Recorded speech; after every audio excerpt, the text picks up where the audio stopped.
അപ്പോൾ എൻ്റെ വീട്ടിൽ ചിക്കൻ വാങ്ങിച്ചു കഴിഞ്ഞാലേ ചിക്കൻ റോസ്റ്റിന് ഫാൻസ് ഉണ്ട്, ചിക്കൻ ഫ്രൈക്ക് ഫാൻസ് ഉണ്ട്. ചിക്കനാണോ എന്തായാലും കുഴപ്പമില്ല എന്ന് പറയുന്ന ആൾക്കാരുണ്ട്. വേറെ ആരുമല്ല, ഞാൻ തന്നെ.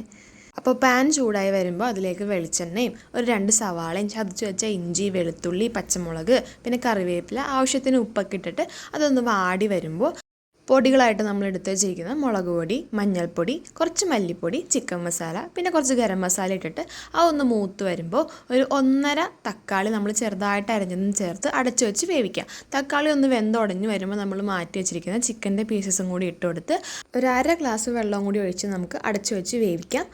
ഈ ടൈമിൽ ഉപ്പൊക്കെ ഒന്ന് ചെക്ക് ചെയ്തിട്ട് ആവശ്യമുണ്ടെങ്കിൽ ചേർത്ത് കൊടുക്കാവുന്നതാണ്. അപ്പോൾ ഇതാ ചിക്കനൊക്കെ വെന്ത് ഗ്രേവിയൊക്കെ ആവശ്യത്തിന് വറ്റി വന്നിട്ടുണ്ട്.